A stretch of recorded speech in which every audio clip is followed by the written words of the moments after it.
de Fuerte y Claro, bienvenidos a una edición más de nuestro querido programa. Hoy viernes vamos cerrando la semana. ¡Ay, caramba! Estamos movidos, emocionados de que llegó el viernes. Y con eso quiero saludar al switcher y ver cómo andan los ánimos por allá de este viernes de verano. Vale, Coca, Vic, ¿cómo están, queridas? Hola, ¿cómo estás? Manu y todos también quienes nos ven a través de las redes de la República. Por aquí ya estamos listos para iniciar fuerte y claro. Cuéntanos qué hay para hoy, Manu. Veo caritas, veo a Davis, veo a todos ahí preparados para cerrar la jornada de esta semana que ha sido movida, complicada políticamente como siempre.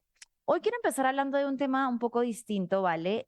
Cambiando un poco la coyuntura de la política, porque realmente cuando veo este tipo de escenarios me hierve la sangre y creo que coincido en esa indignación con muchos ciudadanos cuando vemos lo que es el abuso de la autoridad que se ejerce de manera desproporcionada contra personas que simplemente están trabajando. Y cuando uno se pregunta por qué no son así de incisivos, de directos, cuando, por ejemplo, ven a una persona delinquiendo.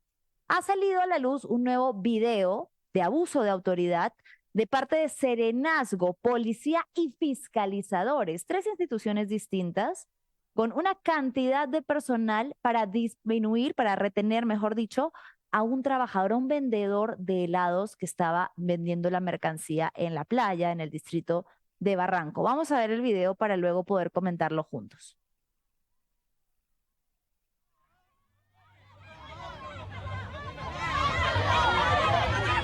A ver, estamos viendo ahí en ese momento.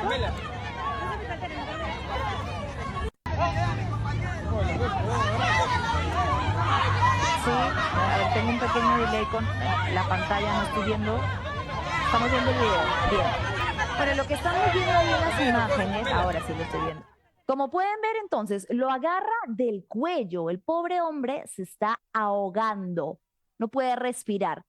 Vienen por lo menos 7 personas, parte de la autoridad, para retenerlo. Lo agarra del cuello, como les decía directamente, lo está ahogando, lo está ahorcando, le están tratando de alejar a las personas que han venido, obviamente, estaban veraneando y que dicen, hey, un momento, ¿por qué lo están reduciendo de esta manera? ¿Por qué lo están atacando de esta manera? Y es una escena que lamentablemente no es nueva, es ya del día a día de el operar, de cómo actúan las autoridades. Sí, evidentemente, tienen marco legal y es parte de lo que deben hacer, ojo, los equipos de fiscalización de cada una de las municipalidades. No sé por qué estaban en esta ocasión interviniendo Serenazgo y policía cuando ellos solamente tienen la autoridad, tengan el permiso de intervenir cuando la operación se sale de control, cuando hay resistencia. Aquí están 7 personas interviniendo a un heladero. Tan peligrosa su mercadería, una cantidad de helados de crema, de raspadillas, ¿no? Peligrosísimo para el orden público. Entonces decíamos, evidentemente sí, tienen una política, digamos, de mantener el orden público, pero se ejerce con violencia contra personas que únicamente se están ganando el día a día, que probablemente no tienen de otra y que no le están haciendo daño a nadie, no están cometiendo un delito, están trabajando. Hemos recopilado una serie de intervenciones recientes para que no digan que esto es algo, digamos, que nos estamos armando una narrativa teniendo en cuenta de larga data, porque los hay. Pero solo tenemos 4 ejemplos que son los más recientes que hemos encontrado de lo que va de diciembre a enero. Solo en los 2 últimos meses ya hemos podido recopilar 4 ejemplos diversos de este tipo de intervenciones en las que nuevamente vemos que los fiscalizadores no siguen ningún tipo de protocolo. Tenemos por ahí una intervención que ocurrió en Chosica hace apenas un par de semanas, nuevamente con una mujer que estaba vendiendo helados. Vamos a poder verla en pantalla para que vean qué fue lo que sucedió en esa ocasión. Ella estaba en el mercado, por fuera de los puestos del mercado formal, y nuevamente fue intervenida por fiscalizadores, además que no están bien identificados, para quitarle, retenerle la mercancía. La estamos viendo ahí en pantalla. Si es que pudiera escucharla, porque no puedo escuchar, porfa, el audio.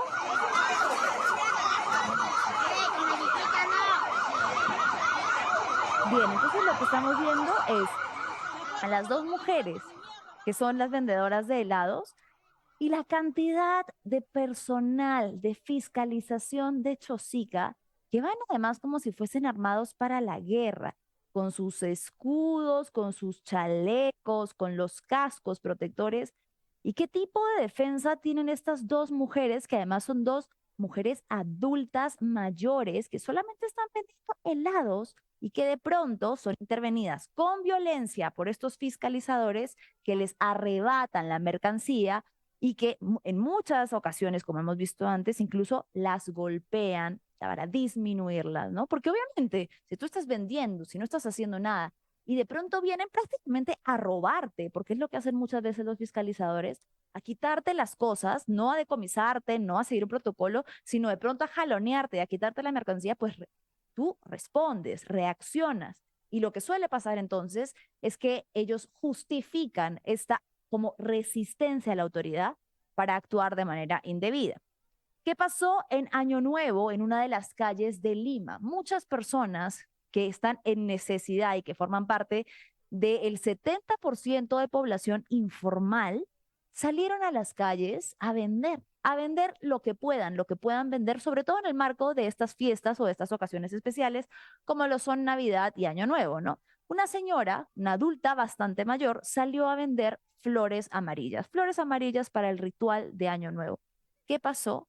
Personal de fiscalización le arrebató las flores. ¿Qué daño le estaba haciendo esa señora a alguien, a cualquier tipo de persona, a cualquier tipo de ciudadano, vendiendo en una esquina sus flores amarillas para ganar un poquito de dinero para poder llevar algo a su mesa esa noche? ¿Ustedes creen que una señora de la edad que tiene la señora que estamos viendo en imágenes quiere estar en esa situación? ¿Quiere pasar su 31 de diciembre solita vendiendo flores por un par de monedas, como para que haya tanta crueldad y deshumanización para intervenirla de esta manera, para quitarle su mercancía, para hacerla llorar? Realmente, francamente, cuando veo este tipo de intervenciones, digo, ¿dónde quedó la humanidad? Porque estas personas, al fin y al cabo, no son robots. Sí, supuestamente siguen órdenes y protocolos, pero en teoría son humanos, son seres humanos que están ejerciendo suma violencia contra personas que están en necesidad, que hacen lo que están haciendo. Evidentemente, quizás, y vamos a decirlo con honestidad, quizás por fuera de los márgenes de la ley, sí, puede ser en ocasiones, puede ser que el tema tributario sea demasiado estricto, puede ser que no les alcance en algunas ocasiones, puede ser que no tengan otra opción que hacer lo que están haciendo, pero no lo hacen para hacerle daño ni para cometer un delito o un crimen, como sí lo hacen otras personas a quienes no vemos que intervengan con tal ferocidad. Y un caso que también fue sumamente indignante y que se volvió viral, que fue lo que sucedió con el carrito de un vendedor de ceviche. Estas imágenes que se difundieron a través de diversos medios dieron cuenta de cómo los fiscalizadores se comen el contenido de la carretilla. Señores, esto ya no es una intervención, esto es un robo.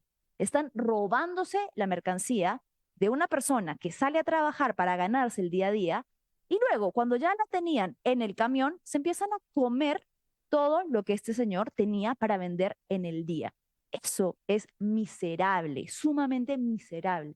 Y sí, y tienen toda la razón las personas intervenidas de calificarlo como robo, porque vienen y les arrebatan todo, se los quitan con violencia, no les dan nada, no les devuelven nada, no les informan dónde pueden ir a poner una queja, un reclamo, recuperar su carrito, porque tienen que seguir trabajando. Entonces, son dos ejes importantes aquí. Bueno, en este caso, señalar que la municipalidad de San Isidro habló y dijo que iba a separar a los agentes de manera inmediata, que es lo que dicen siempre las municipalidades. Cada vez que sucede esto es la misma respuesta de las municipalidades. Un comunicado vacío en el que lamentan los hechos y en el que señalan que los fiscalizadores en imágenes han sido separados y se unen o reafirman su compromiso con la ciudadanía y la correcta ejecución de las leyes municipales. Esto es una, otra y otra y otra vez. Entonces, también hay una responsabilidad desde las políticas públicas que no están poniendo al centro a la ciudadanía y que no están teniendo en cuenta que hay un gran porcentaje de la población peruana que trabaja de manera informal, no porque quiera, porque no le queda de otra. Entonces, en vez de tener incentivos para facilitar la inscripción, para facilitar o para regular el tema de la tributación dentro de las posibilidades de cada persona, para empadronar, en vez de tener políticas públicas inclinadas a la dignidad humana y a la inserción de estas personas en el mercado laboral formal, esto es lo que vemos a diario. Personal que con el uso de un chaleco que dice municipalidad de tal, se creen con autoridad de hacer esto.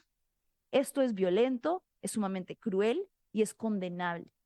Y lo que creo que ninguno de nosotros queremos es seguir viendo a lo largo del año este tipo de intervenciones que además en el verano se dan muchísimo, ¿no? Porque las personas van a las playas, está haciendo calor, me quiero tomar un agua. Muchas de las playas no permiten el ingreso de alimentos o bebidas, entonces algunas personas van y trabajan, tienen que trabajar como todos los peruanos. Ojalá que la alcaldesa del distrito se pueda pronunciar sobre esto que ha sucedido, sobre estas imágenes que son sumamente indignantes y que este tipo de acciones no se repitan, aunque es algo que decimos una y otra vez. Lamentablemente, mis chicas. Bueno, vamos a pasar al siguiente tema que también tiene que ver un poco con el verano y es sobre el fenómeno del niño.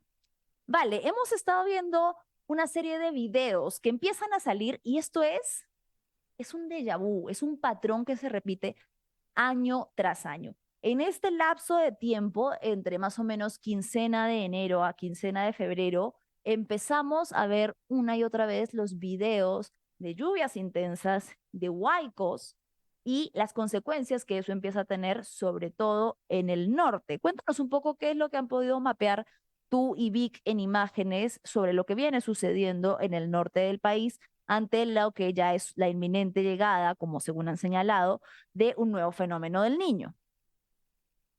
Manu, hay una situación que indudablemente sucede cada cierto tiempo. Y esto no es un tema de que de la nada parece que, oh, qué raro, hay lluvias, o wow, se ha registrado un huaico.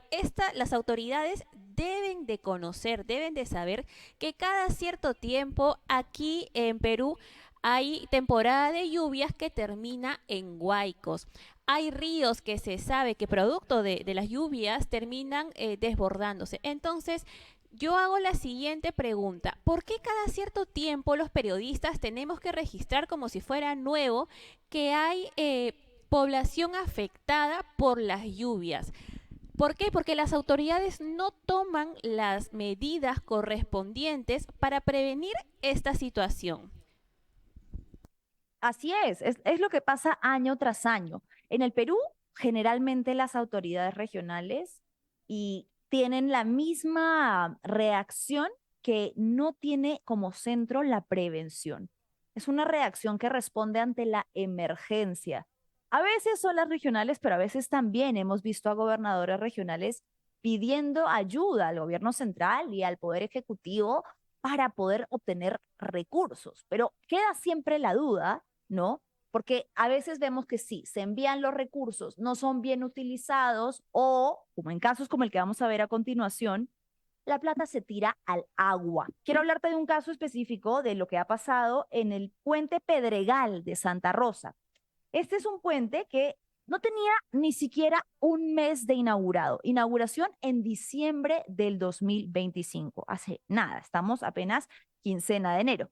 ¿Qué pasó? Comenzó la fuerte temporada de lluvias, las lluvias activaron la quebrada que arrasó con la estructura de este puente que te menciono, que es el puente Pedregal en Santa Rosa. La obra, la inversión de este puente costó más de 1 millón de soles y fue ejecutada por el Ministerio de Transportes y Comunicaciones. Ahí está, el Huayco arrasa con el puente inaugurado hace apenas 7 días. Estamos viendo imágenes de abajo, estamos viendo lo que era el puente, este puente en Moquegua que fue inaugurado hace apenas 17 días y cómo quedó absolutamente destruido luego de que las fuertes lluvias activaran la quebrada y se llevaran de encuentro la estructura. Ahí va entonces la pregunta que yo hacía. Hay una inversión de recursos. Este puente costó más de 1 millón de soles. Hay designación de recursos, pero entonces, ¿qué es lo que sucede? Se le está otorgando la obra o la concesión a personas que no están teniendo en cuenta la dimensión de los fenómenos naturales. Los gobiernos regionales no están teniendo en cuenta la prevención de aquello que tiene que ver con un sistema conectado, es decir, no es inaugurar un puente en solitario, sino tener en cuenta la activación de la quebrada y ver cómo conectar todas las obras que competen a ese tramo para evitar que esto suceda. Y esto es solo uno de los ejemplos. Otro de lo que estábamos viendo en las imágenes ahorita, hace apenas segundos, fue una de las quebradas que se activó en Carabelí, que dejó a 4 personas fallecidas arrastradas por el Huayco. Personas que, según la información que ha trascendido hasta el momento, estaban regresando de trabajar. Vemos ahí cómo está un camión gigante atrapado por el deslice, ¿no? Una mezcla entre la tierra y la lluvia, y otra camioneta que hace que las personas que estaban ahí se quedaran atrapadas, no pudieron sobrevivir. 4 fueron arrastradas por el Huayco y ya confirmó la autoridad que fallecieron. Se vienen registrando fuertes lluvias en Piura, en Moquegua, en Arequipa. El Senami ya ha activado una alerta roja por el aumento de lluvias en Cajamarca, en Cusco, en La Libertad, en Madre de Dios y en Puno.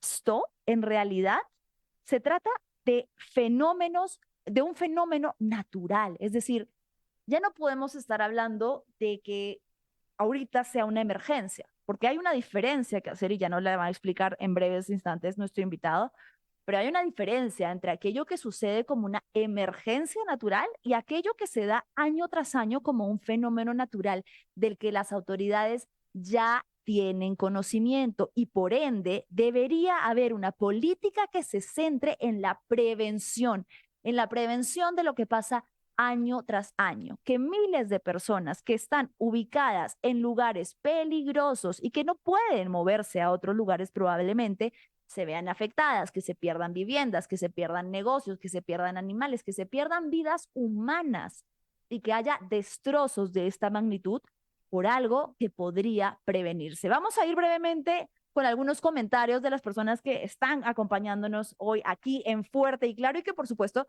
queremos que sean parte siempre y queremos leerlas. A ver, tenemos algunos comentarios de lo que hablábamos en el primer bloque, la indignación del abuso de la autoridad para con las personas más vulnerables. Roberto dice, el personal sigue directivas de la gerencia municipal en todos los casos. ¿A qué partidos políticos pertenecen? En la respuesta está la clave. ¿Qué más decían por ahí? Enrique, buenas tardes. Manuela y equipo, ¿cómo estás, Enrique? Muy buenas tardes. Feliz viernes para ti. Hola, Manuela, buenas tardes. Hola, Jorge, ¿cómo estás? Muchas gracias por estar conectado con nosotros. Crazy Peruvian dice, eso es abuso de los fiscalizadores, no es novedad, el típico copia y pega de comunicado. Así es lo que vemos una y otra vez sin que haya acciones reales. Jorge dice, Manuelita, lamentablemente hay serenos que hacen esas malas prácticas con los comerciantes, pero las autoridades municipales no corrigen eso porque no hay incentivos, lamentablemente. ¿Qué más tenemos por ahí? Bien, terminamos de leer entonces, pero ya saben que vamos a estar leyéndolos. Voy a leer este último. Vamos a estar leyéndolos a lo largo de todo el programa. Comenten, compartan, denle me gusta. Crazy Peruvian, me encanta tu usuario, dice, si acá en Villa El Salvador por Parque Industrial hay un paso a desnivel que se inunda siempre. La última vez mojaron a un periodista porque un carro quiso hacerse el chistosito. Ya pasando al siguiente tema de lo que estábamos hablando, de que lo que se registra siempre, año tras año. Hay una situación en particular que ha estado registrando uno de los medios que se enfoca en la situación de Piura. Bueno, de Piura y del norte en general, que es importante también hacer equipo con los medios regionales, que siempre son los que alertan eso que muchas veces pasamos por alto dentro de la centralización y lo centralizado que está el Perú. A veces nos quedamos en las noticias de lo que pasa en Lima y solamente son los medios regionales los que están llamando la atención sobre lo que viene pasando a lo largo de todo el año en el Perú. Bueno, ante este tipo de situaciones existen medios regionales muy informados y con investigaciones muy importantes a los que queremos incluir en la cobertura del día a día. Por eso hoy tenemos como invitado a Ralph Zapata, quien es periodista y director y fundador de Norte Sostenible. Ralph, ¿cómo estás? Muy buenas tardes y gracias por conectarte con nosotros. Muchas gracias por la invitación, Manuela. y muchas gracias a todos tus televidentes, a todos aquellos que nos están viendo en este momento, en un momento bastante crítico y como tú bien acabas de señalar, es una situación que se repite año tras año. Bien, Ralph, justo, bueno, ahorita seguramente nos van a ayudar poniendo algunas de las imágenes que ha publicado en estos días Norte Sostenible sobre cómo empiezan a crecer las lluvias, la llegada de las lluvias en Piura, que ya empieza a inundar algunas calles, se ven algunos aniegos, y esto es solamente el inicio. Creo que lo que ha estado haciendo Norte Sostenible es alertar un poco sobre lo que empieza a suceder y lo que se va a venir en las próximas semanas. Cuéntanos un poco sobre el panorama. Gracias, Manuel. Efectivamente, la temporada de lluvias ya comenzó en el norte peruano. Son lluvias de estación, temporales que ocurren todos los veranos. La lluvia de ayer ha sido de 4 milímetros, 4 litros por metro cuadrado. Es bastante calificada por Cenami como ligera, pero que debido a que las ciudades del norte, y digo del norte porque incluye La Libertad, Lambayeque y también Piura, no cuentan con sistemas de drenaje pluvial, ¿no? Desde el 2017 en que ocurrió el Niño Costero, hubo todo un planeamiento con la Autoridad de la Reconstrucción con cambios, para efectivamente construir sistemas de drenaje integral en todas las ciudades más importantes del norte del Perú, pero hasta ahora todo ha quedado en expedientes que aún no se terminan de ejecutar, ¿no? No están terminados, por lo tanto, obras físicas de drenaje pluvial no hay. ¿Eso qué implica? Implica que todos los veranos, cada vez que llueve, desde el 2017 o mucho antes incluso aún, las ciudades del norte siempre se inundan. El 2017 se desbordó el río Piura, como todos sabemos, vimos imágenes dramáticas y nada ha cambiado. Como una medida paliativa, el Ministerio de Vivienda después del Niño Costero y luego el Yaku que vino en el 2023, lo que hizo fue desembolsar cerca de 100 millones de soles para construir los sistemas alternativos de recolección y evacuación de aguas pluviales, lo que se conoce como SARES, los famosos SARES. Construyeron SARES en Tumbes, en La Libertad, en Lambayeque y en Piura. Algunos a cargo directamente del Programa Nacional de Saneamiento Urbano, del Ministerio de Vivienda, otros a cargo de la municipalidad y otros a cargo del gobierno regional de las diferentes regiones. Sin embargo, estos áreas no funcionan. Ya en algunas visitas del Ministerio de Vivienda, ellos han aceptado, ¿no? Que efectivamente tienen muchas fallas que se tenían que corregir, pero en eso, las imágenes que estamos viendo efectivamente las tomamos ayer, ¿no? En diferentes puntos de la ciudad de Piura. No hay hasta ahora una alternativa y una solución definitiva para que evitemos registrar este tipo de imágenes. 2017, Claro, Ralph. 2023 y continuamos relatando lo mismo.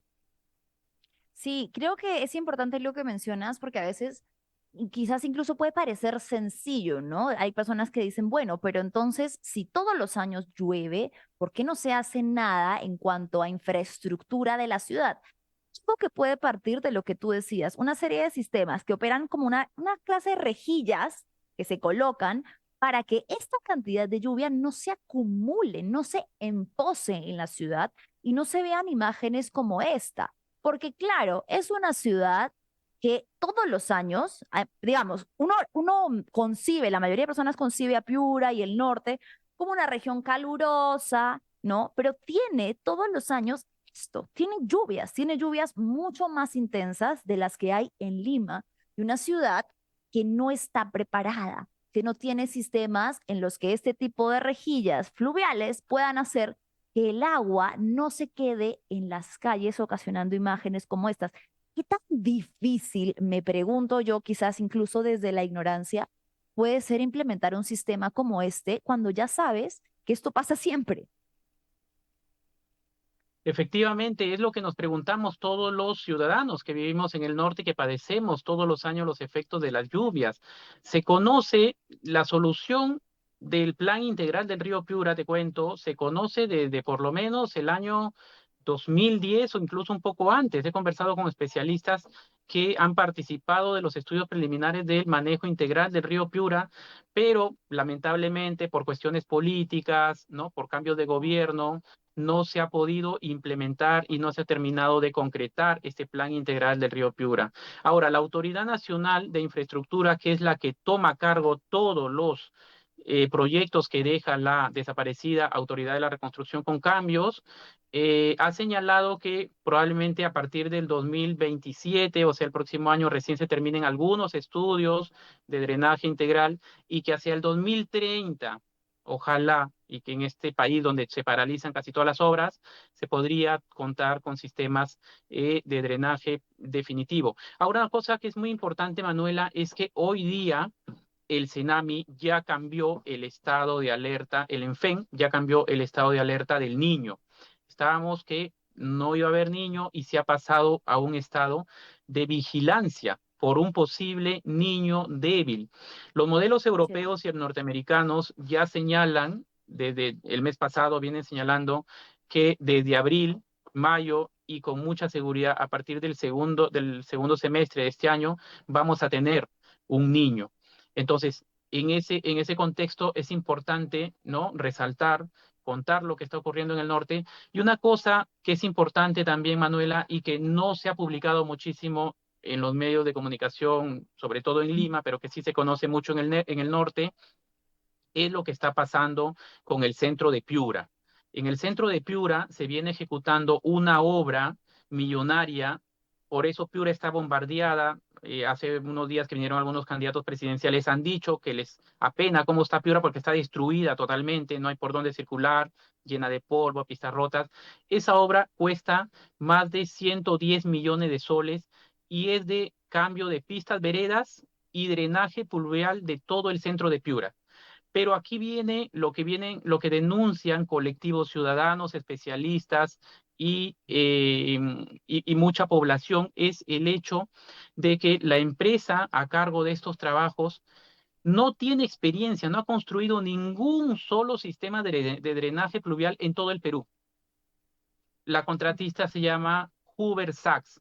Entonces, esta es la empresa, una empresa que ha tenido bastantes problemas en Ancash, ¿sí? Es la empresa que está construyendo el drenaje pluvial del centro histórico de Piura, que es Sin lo que experiencia, se quiere llama, decir, no tiene antecedentes de haber hecho este tipo de exacto, obras, ¿a eso te refieres? a eso me refiero, que no tienes, lo única, y sabes cómo ganó, cuando ellos presentan, hacen el proceso de licitación a cargo del gobierno regional de Piura, ellos hacen el proceso de licitación y en la experiencia técnica que presentan ellos, en la propuesta técnica, ganan este ítem del drenaje pluvial con experiencia en pistas y veredas para ejecutar drenaje. O sea, yo soy experto en pistas y veredas, pero voy a ejecutar un drenaje del que no sé absolutamente nada. Entonces, esta obra ha tenido muchos retrasos adicionales, ampliaciones de plazo, y es una obra muy cuestionada. Y lo más grave de todo, Manuela, es que la Autoridad Nacional de Infraestructura, la NIN, que es la que tiene a cargo todo el proceso de reconstrucción en el norte peruano, ha dicho que ellos no son responsables por el drenaje, por la obra de drenaje del centro.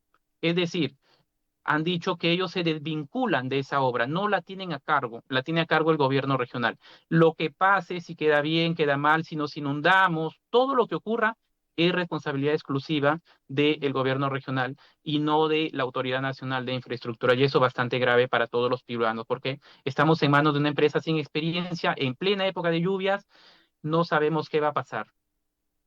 Creo que esta también es una de las constantes que vemos muchas veces, que es los elevados costos que tiene la corrupción, ¿no? ¿Por qué? Porque en muchas ocasiones, no sabemos aún si esta lo es o no, habrá que esperar a la investigación que va a sacar Norte Sostenible, pero en muchas ocasiones vemos que empresas no capacitadas obtienen licitaciones de tipo de obras que son no solamente millonarias, sino urgentes, necesarias, ¿no? Va más allá de la cantidad de plata que se vota, sino de lo importante que es que estén a manos de personas capacitadas. ¿Por qué? Porque estamos hablando de la vida de millones de personas, de ciudadanos que año tras año tienen que ver a su ciudad en la misma situación y que va desde lo más pequeño hasta lo más grande, como veíamos en las imágenes. Desde el conductor de mototaxi que esa tarde no va a poder moverse porque la calle está inundada, desde la persona que no va a poder salir a vender como vende todos los días, desde el que está ahí que está a punto de caerse, de no sé si es una pequeña veredita que ni siquiera se puede transitar por el centro de la ciudad y obviamente las implicancias que esto tiene también para el turismo y para hacer una ciudad sostenible y digna de habitar para los piuranos. Creo yo que es una falta de respeto absoluta que una obra tan importante se encuentra en este estado que nos están mostrando las imágenes de Norte Sostenible. ¿Cuánto tiempo lleva ya esta situación así? Mira, Manuela, nosotros venimos pasando por un periodo de abandono total y de gobierno, si se quiere, de bastantes años. No es solo esta gestión regional, sino ni municipal, sino las anteriores que no se han preocupado, como te digo, de soluciones, como tú señalas, sostenibles en el tiempo y pensadas a futuro, porque no Claro. se trata únicamente de la pista o el campo deportivo o la veredita, sino de pensar en cómo, hacia dónde vamos a crecer, cómo vamos a crecer, de qué manera planificada vamos a crecer. El otro día entrevistamos en el último programa de Norte Sostenible al decano del Colegio de Ingenieros actual, Manuel Asmat, el ingeniero Manuel Asmat, y él señalaba efectivamente que incluso los gobiernos locales y regionales en Piura no están respetando el plan regional, ¿no? El plan regional urbano, de crecimiento urbano. Entonces, ya para que tengas una idea, no sabemos cómo estamos creciendo de manera desordenada y eso es un factor agravante cuando llegan las lluvias porque encuentran viviendas que no deberían estar construidas en determinadas zonas, ¿no? En fasas marginales, por ejemplo, o en zonas que son cuencas ciegas. Y nadie se preocupa de pensar y de planificar en qué ciudad queremos construir, ¿no? Por eso una de las cosas ahora que se viene debatiendo mucho y en la que están implicadas las universidades y algunos colegios profesionales es en diseñar una hoja de ruta de cómo queremos que crezca la ciudad de Piura, ¿no? Y en general la ciudad del norte, cómo queremos que crezcan, porque ya sabemos que todos los años nos visitan las lluvias, ya sabemos que tenemos luego el dengue, ya sabemos que hay inseguridad, entonces lo sabemos, lo conocemos, tú, yo, pero nadie dice, muy bien, ok, vamos a concertar todas las instituciones y vamos a decidir y armar y firmar este plan y esta hoja de ruta de cómo queremos crecer, hacia dónde queremos crecer para ser una sociedad sostenible, resiliente y que pueda hacerle frente a un cambio climático cada vez mucho más grave, ¿no? Porque las lluvias se intensifican, las olas de calor también, y bueno, estamos pensando en otro tipo de obras, menos en construir ciudades sostenibles. Bien, Ralph, para finalizar entonces, desde tu punto de vista, ¿qué es lo que tendría que estar priorizando en este momento el gobierno regional con respecto a la situación en Piura, que además probablemente va a empeorar? Porque siempre vemos que en estas fechas de enero son las primeras lluvias, pero es probable que la situación se agrave. Sí, efectivamente, la situación se va a agravar hoy día en una entrevista con el jefe del Senami en Piura, el ingeniero Carranza. Ha dicho que efectivamente en marzo se esperan lluvias más intensas en la costa, no solamente en la sierra, sino en la costa, lo que va a desnudar de nuevo las falencias. Vamos a tener de nuevo declaratorias de emergencia seguramente, pero lo más importante es acá, primero, y es lo que viene pidiendo, además, un grupo grande de ciudadanos del centro de Piura, que esta obra que se viene ejecutando para evitar que Piura Centro se inunde, que sea revisada, que sea supervisada, porque esta empresa ya sabemos, no tiene experiencia, no sabemos qué está haciendo, qué tipo de drenaje va a ejecutar en Piura, ¿no? Y luego, pues, yo creo que es importante que se convoquen a los mejores profesionales, a las universidades, la Universidad de Piura, la Universidad Nacional y otras universidades privadas que están en Piura. Es importante que participen de este proceso de cómo queremos construir una ciudad y sobre todo es importante que se involucren en los problemas que tenemos ya encima ahora con la llegada de las lluvias y luego de las lluvias el dengue. Bien, Ralph. Bueno, de todas maneras va a ser un tema que vamos a seguir viendo a lo largo, no solo del verano, sino del año. Y ojalá que los candidatos presidenciales que ahora están haciendo campaña para ganarse un voto no vayan solamente a Piura de visita y no vayan solamente para tomarse la fotito, sino que se den cuenta de la situación en la que están viviendo los piuranos, de la situación en la que están inmersos, ¿no? Y que asuman compromisos reales con la situación de quienes viven por fuera de Lima, que creo yo, y no sé si estaré en lo cierto, pero que es la misma sensación siempre de abandono y de que solamente son recordados por periodos, depende de lo que las autoridades necesiten y luego pues todo parece que volviese a ser lo mismo. Efectivamente, ojalá que nos escuchen, ojalá que escuchen a los piuranos y como tú bien dices, que no solamente seamos recordados en periodos de emergencia, de sequías o de inundaciones, ¿sí? Muchas gracias, Manuela, por la Para invitación. la fotito. Bien, muchas gracias a ti, Ralph. Y bueno, para que estén al día de lo que viene sucediendo en Piura y en todo el norte, sigan a Norte Sostenible. Apoyemos las iniciativas de medios regionales que están en crecimiento. Y hablando un poco también de medio ambiente, hoy tenemos que hablar sobre el ecocidio, uno de los peores desastres ambientales que ha sucedido en el Perú y que ayer, 15 de enero, cumplió 15 años, cumplió 4 años de haber sucedido. Estamos hablando del derrame de crudo, del derrame de barriles de petróleo de la empresa Repsol en el mar de Ventanilla. Qué rápido, pero sí, se cumplieron ya ayer 4 años, el 15 de enero del 2022, 11.900 barriles de petróleo fueron derramados por Repsol en el mar de Ventanilla. Resumen, 48 playas afectadas, 2 áreas naturales protegidas afectadas, especies en riesgo como las nutrias marinas y el pingüino de Humboldt, además de miles de pescadores y de trabajadores de la zona que vieron su ingreso diario restringido, afectado hasta el día de hoy. Haberse cumplido 4 años de este desastre, lamentablemente no hay mucho en lo que se haya avanzado. Y la percepción, no solo de los gremios de pescadores, sino de los especialistas en la materia, es que el Estado ha tenido una acción pasiva. Ha sido tibio en cuanto a los pedidos que tendría que haber hecho con firmeza a una empresa gigante como Repsol para que se hiciese cargo del desastre que ocasionaron. Y eso creo que ha sido la posición desde el inicio.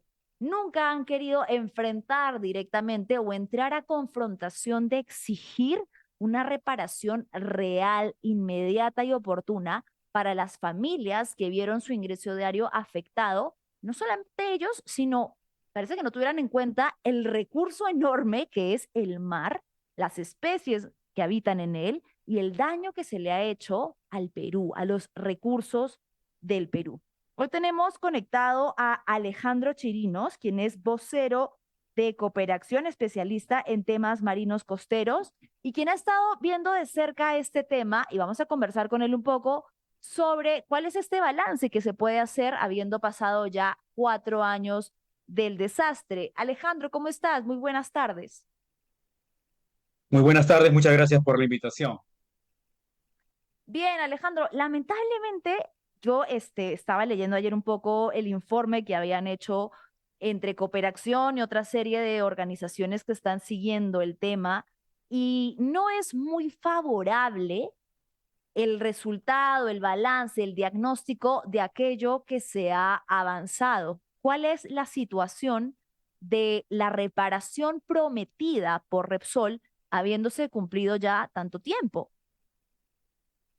Bueno, sí, lo que tú señalas es completamente cierto. Es decir, a 4 años de ocurrido el peor desastre ecológico en la historia de la costa peruana, la recuperación, la remediación del mar no es la que se esperaba, ¿no es cierto? A 4 años y hasta el día de hoy los pescadores artesanales siguen con problemas de trabajo porque no pueden acercarse a la zona a pescar como siempre lo hacían y algunas zonas están y se encuentran en estado crítico porque la acumulación de crudo a 4 años de ocurrido el desastre persiste, permanece allí y eso ha afectado sin duda no solamente las funciones ecosistémicas de estos ecosistemas, sino también la biodiversidad que sustentaba la pesca artesanal. Entonces, el balance que tenemos nosotros es que hasta el día de hoy la remediación que se esperaba no ha sido la suficiente y la empresa responsable de este gran daño ecológico solamente se ha limitado, como ellos lo han indicado, a limpiar la zona de manera superficial, pero no en los puntos críticos donde se encuentra depositado el crudo. Y por eso que a estas alturas el daño persiste y, como hemos dicho varias veces, hay una situación de incertidumbre prolongada en la zona, con pescadores, con mujeres, hombres y otros trabajadores de la línea de costa que hasta el día de hoy no han podido recuperar, digamos, los derechos que les fueron arrebatados cuando ocurrió el ecocidio, ¿no? Por supuesto. Vi que uno de los informes en conjunto de cooperación incluía al biólogo marino Stefan Astermüller, quien ha estado haciendo una serie de investigaciones en la zona y que ha dicho algo sumamente preocupante. A mí este dato me marcó. Señaló que el 50% del petróleo derramado sigue y seguirá allí para siempre y que las labores de limpieza han sido única y exclusivamente superficiales. Así es. Justamente para poder tener evidencias de la persistencia del daño, en el mes de diciembre, los primeros días de diciembre, llevamos a cabo junto con pescadores afectados en la zona de Ventanilla, hacer un ejercicio científico de analizar la zona haciendo una excavación larga y profunda a lo largo de la línea de costa que fue afectada. Y bueno, junto con ellos pudimos constatar que debajo de esa línea superficial donde se recogía el crudo que se había derramado, pues persistían rastros grandes de alquitrán que se habían ya, digamos, depositado en esta zona, en estas franjas, y la cantidad que hemos recuperado solamente para fines de investigación junto con Estefan ha sido bastante, bastante grande, ¿no? Es más, el día de la conferencia de prensa que hicimos hace 2 días, Estefan pudo mostrar, ¿no es cierto? Y demostrar allí que estas bolas de alquitrán, como se le llama, estas tortas de alquitrán, persisten en la zona y por lo tanto el ejercicio o las actividades de recojo y recolección o recuperación del crudo no han sido las suficientes y adecuadas y por lo tanto sigue depositado. Si en la orilla persiste esto, imaginemos cómo están en las zonas inaccesibles que están caracterizadas por acantilados, por zonas de rocas y peñas donde los pescadores usualmente pescaban. Por lo tanto, nosotros concluimos y consideramos con esta primera investigación de este tipo que el daño va a persistir por mucho tiempo si es que el Estado peruano no asume la responsabilidad de exigir a la empresa, pero también de echar a andar mecanismos de recuperación del ecosistema dañado, que no es solamente en Ventanilla, es a lo largo de una línea de costa de más de 100 kilómetros y que ha dañado pues severamente la vida de pescadores, pero también nuestra biodiversidad. Y como tú señalabas Sí. al inicio de esta entrevista, dos áreas marinas protegidas que son muestras representativas de la biodiversidad que caracteriza a nuestro mar peruano y que debemos proteger, ¿no? Sí, tú ahí has mencionado algo que creo que es crucial, Alejandro. Hay un dato, ¿no? Repsol al día de hoy mantiene deudas de 2.600 millones dentro de aquello que prometió de las compensaciones. Y hay algo que es grave también, ¿no? En esa misma línea. Recién en diciembre, los pescadores, una parte del gremio de pescadores ha denunciado que Repsol se aprovechó de la necesidad, de la vulnerabilidad en la que se encontraban al haber perdido su principal sustento. Ellos necesitaban pescar porque era su trabajo y con lo que llevaban un pan a la mesa todos los días.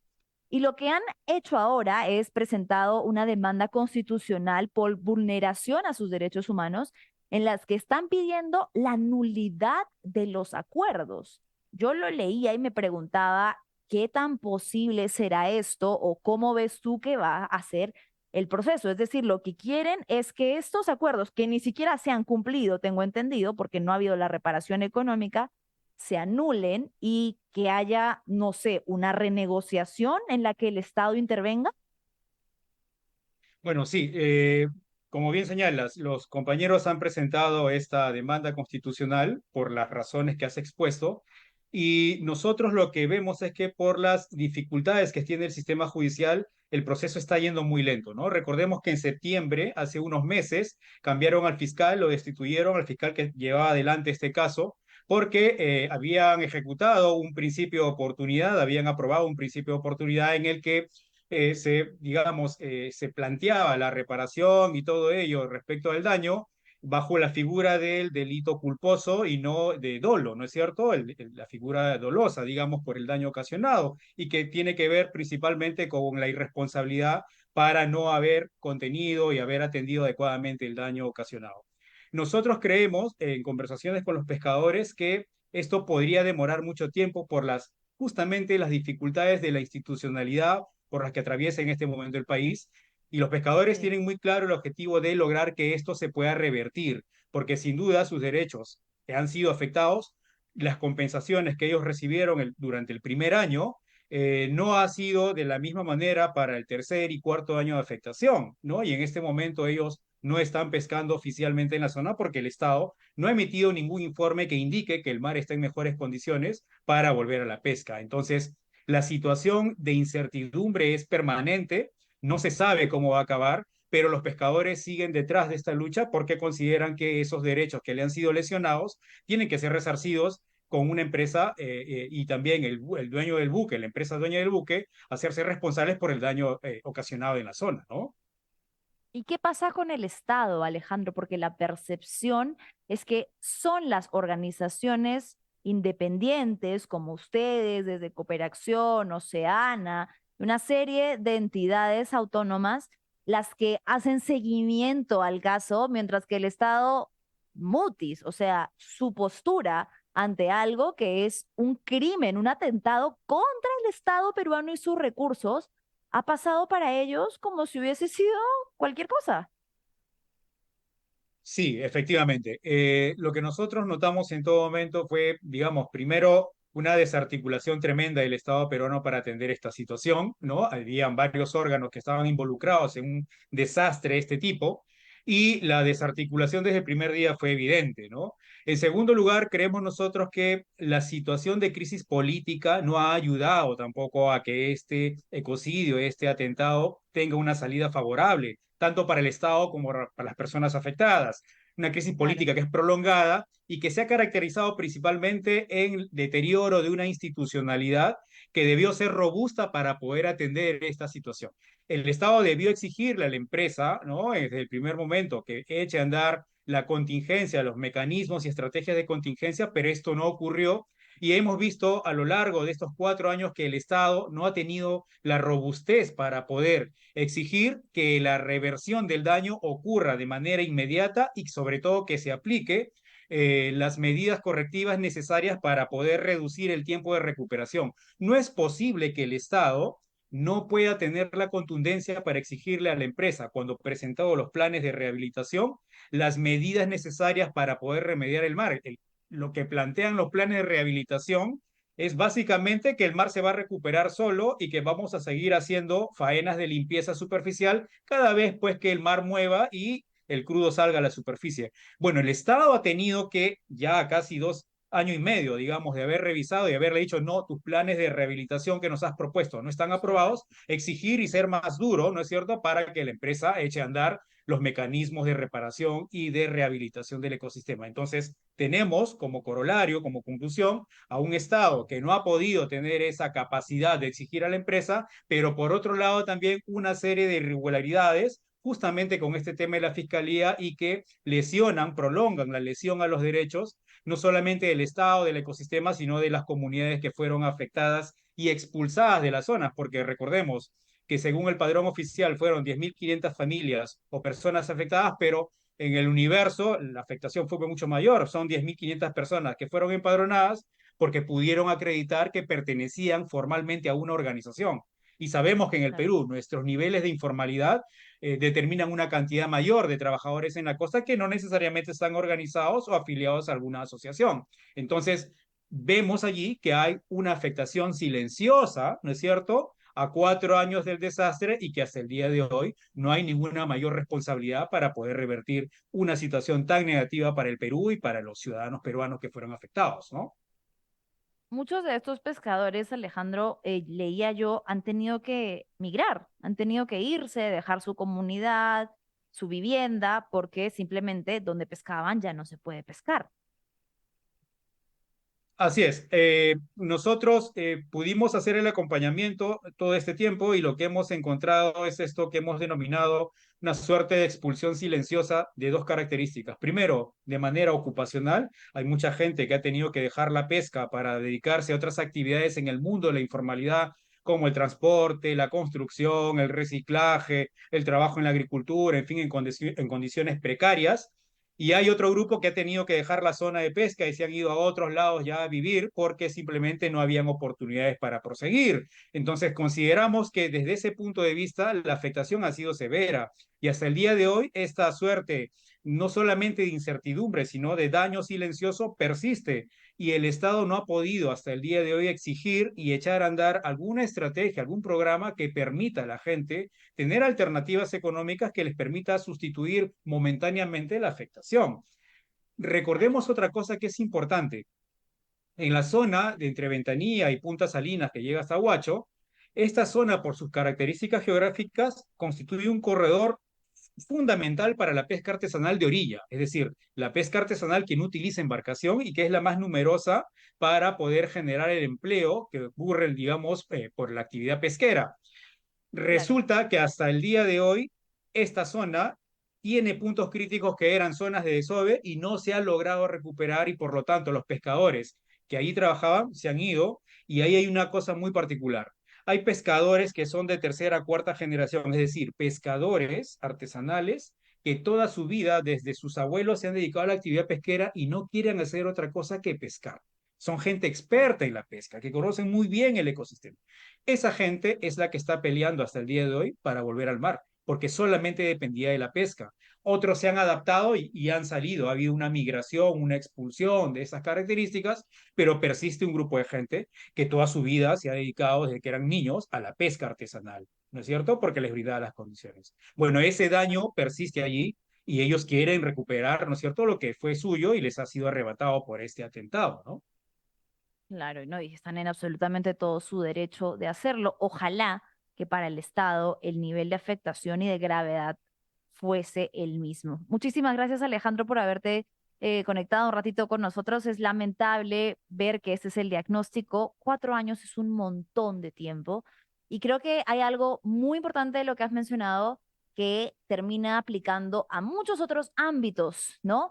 Cada vez que hay movidas en la fiscalía, cada vez que la falta de institucionalidad de este país y de desgobierno genera este tipo de crisis, las personas que están tratando de obtener justicia en diversos casos también se ven por extensión afectadas.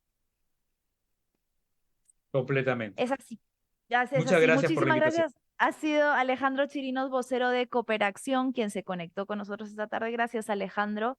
Y bueno, no puedo dejar de enlazar, ¿no?, con lo que abríamos el programa, ¿no? Esta situación, estas personas que se ven en situación de informalidad, que terminan vendiendo helados, vendiendo ceviche carretillero, trabajando en lo que pueden, porque la gente tiene que trabajar, trabajando en lo que pueden, y a quienes la autoridad y el Estado los violenta una y otra vez, no solo simbólica, sino físicamente.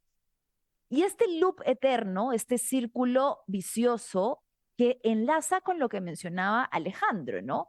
El caso, por ejemplo, de los pescadores que dedicaban su vida a la pesca artesanal y que de pronto viene una empresa multimillonaria, eh, hace un desastre, un ecocidio en el mar peruano, riega millones de litros de petróleo en el mar con muy poquita compromiso, muy poquita exigencia de un plan real de recuperación.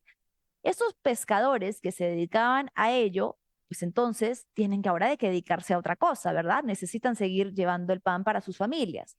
Como Alejandro mencionaba, empiezan a reincorporarse en trabajos precarios porque tienen que trabajar y así sigue en aumento la informalidad. Entonces, el Estado, por un lado, les exige a estas personas que se empadronen, que tributen, que se formalicen, mientras, por otro lado, limita sus recursos y sus posibilidades para hacerlo. Eso es violencia también institucional que se ejerce hacia las personas menos favorecidas y que tienen menos capacidad de defenderse, como el caso de estos pescadores, que ojalá tuvieran defensas firmes desde el Estado, que le hicieran frente a Repsol y que estuviesen hoy, 4 años después, exigiendo acciones concretas por lo que ha sido un daño irreparable a un recurso rico que tiene el Perú y que muchas veces da por sentado, que es el mar. Bueno, chicas queridas, hablando de mar, se irán pues a disfrutar del verano, la playa. ¿Quién se va a ir a la playa este fin de semana del Switcher? Depende, Manu. Depende si sale sol, porque aquí un ratito hace sol, luego hace frío. ¿Ustedes se van a ir a la playa, chicos, chicas? ¿Alguna? No, nada. Victoria se va a Brasil, dice, pero todavía en unos meses. Imagínate. Brasil, Nos va a venir a Victoria, traer no nos las nuevas abandones, noticias, pero de Vic. Brasil. Bueno, Vic, nos mandarás pues un enlace ahí desde Brasil, ¿no? Nos llevarás contigo. Tomando Mandarás un caipirinha. saludito. Nos mandas una caipiriña. Bien, muchísimas gracias, querido equipo, por acompañarme una semana más. Y a todas las personas que se conectan con nosotros en Fuerte y Claro, les deseo que tengan un hermoso fin de semana, que aprovechen la delicia de nuestros recursos, que ocupen la calle y la playa. Y con nosotros será hasta el lunes a la misma hora, 3 de la tarde, por el mismo canal, La República. No se olviden de darnos like, suscribirse y compartir este video. Un beso enorme y nos vemos el lunes. Chao, chao.